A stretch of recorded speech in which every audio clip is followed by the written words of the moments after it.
Madam شیخ، وزیر داخلہ صاحب اور پارلیمنٹ یہ بھی رہنمائی فرمائیں کہ آئین میں لکھا ہوا ہے کہ 90 دن کے اندر انتخابات ہوں، تو اس کا کیا کریں؟ وزیر داخلہ صاحب اور پارلیمنٹ یہ بھی رہنمائی فرمائے کہ سپریم کورٹ کے فیصلے کا کیا کریں۔ آج چیف جسٹس صاحب نے دو بڑے امپورٹنٹ ریمارکس دیے۔ ایک تو انہوں نے کہا کہ آڈیو ٹیپ سے سپریم کورٹ کو بدنام کیا جا رہا ہے اور ان آڈیو ٹیپس کی کوئی اہمیت اور حیثیت نہیں۔ دوسرا انہوں نے کہا کہ اگر شفاف انتخابات میں بدنیتی ہوگی تو ہم مداخلت کریں گے۔ تو وزیر داخلہ صاحب اور پارلیمنٹ یہ فرمائے کہ سپریم کورٹ کے فیصلے اور چیف صاحب کے ان ریمارکس کا کیا کریں گے۔ تیسرا، وزیر داخلہ صاحب اور پارلیمنٹ یہ بھی رہنمائی فرمائے کہ الیکشن تاریخ دے دی جا چکی ہے، الیکشن شیڈیول جاری ہو چکا ہے، حتیٰ کہ الیکشن جو اپیل ٹریبونلز ہیں وہ بن چکے ہیں، گورنر کے کے خلاف توہین عدالت یعنی توہین سپریم کورٹ کی درخواست آ چکی ہے۔ اس سارے پروسیس کا کیا کیا جائے؟ اور اگر آپ یہ مینج کر جاتے ہیں، حکومت مینج کر جاتی ہے، پارلیمنٹ مینج کر جاتی ہے، تو یہ بھی رہنمائی فرمائیں کہ آئندہ جب کوئی اور حکومت ہوگی وہ الیکشن ڈیلے کرنا چاہے گی اور اسی سپریم کورٹ اور اسی پارلیمنٹ اور اسی اگر مگر کا سہارا لے کر ڈیلے کرے گی، تو اس نئے پھڈے، نئے آئینی بحران اور نئی روایت کا پارلیمنٹ بتائیں کہ پارلیمنٹ کیا رہنمائی فرماتی اس پر۔ اور وزیر داخلہ میڈم شیخ، یہ کوئی نئی بات نہیں ہے جو آج ہوئی ہے کہ نکل کے سامنے آ گئی ہے خبر، یہ آج کھل کر نہیں سامنے آئے، یہ پہلے دن سے الیکشن سے بھاگ رہے ہیں۔ کبھی لیول پلینگ فیلڈ کے چکر میں، کبھی ترازو کا پلڑا برابر کیا جائے، کبھی مقبولیت کا چکر، کبھی عمران خان نائل اور اندر ہو جائے، نواز شریف صاحب واپس آ جائیں، وغیرہ وغیرہ وغیرہ۔ اور دوسری بات یہ ہے میڈم شیخ کہ کس بنیاد پر کریں گے؟ لا اینڈ آرڈر، پہلے 3 انتخابات اس سے برے لا اینڈ آرڈر میں ہو چکے ہیں، پیسے نہیں ہیں۔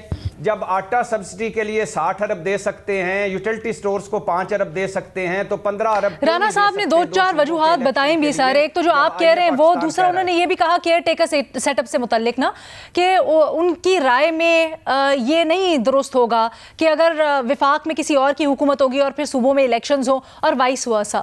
رانا صاحب سے پوچھئے گا کہ جب آج سے 4 مہینے پہلے ہمارے ٹی وی میں بیٹھ کر سینے پر ہاتھ رکھ کر کہہ رہے تھے کہ عمران خان اسمبلیاں توڑے، ہم کل الیکشن کروا دیں گے، اس وقت رانا صاحب کو یہ ساری منطق، دلائل اور لاجک کہاں تھے؟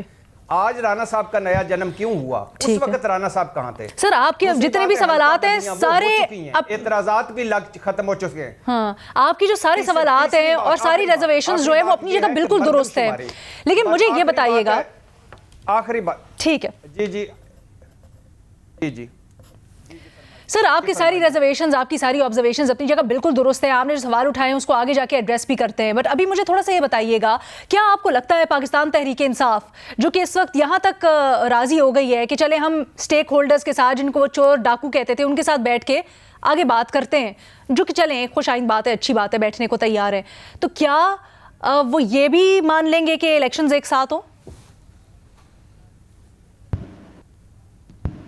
میڈم شیخ، پہلی بات تو یہ ہے کہ حکومت اب نہیں بیٹھے گی۔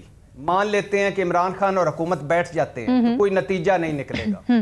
تیسری بات یہ ہے کہ عمران خان الیکشن چاہتے ہیں اور انہوں نے ساری کشتیاں جلا دی ہیں، یہ مقدمے، یہ قومی اسمبلی سے نکلنا، دونوں حکومتیں توڑنا اور یہاں تک آ جانا، وہ اس پہ کمپرومائز نہیں کریں گے، تو مجھے اس سے کچھ نکلتا دکھائی نہیں دے رہا۔ اور آخری بات جو میں کہہ رہا تھا کہ حلقہ بندیاں ہو چکی ہیں اور مردم شماری کے پرانی مردم شماری پر اگر 3 انتخابات ایک ساتھ ہوتے ہیں تو یہ بھی ہو سکتے ہیں، لہٰذا یہ منطقیں، لاجک، اصول نہ دیں، یہ ایک آئینی بحران سے نکل کے دوسرے میں جا رہے ہیں، اور وہ وقت نہ آئے کہ آپ سپریم کورٹ کے سامنے کھڑے ہو جائیں اور اس ملک میں باقاعدہ انارکی، تصادم اور افراتفری پھیل جائے۔ 2 ادارے رہ گئے، ان کو بخشیں اور الیکشن میں جائیں۔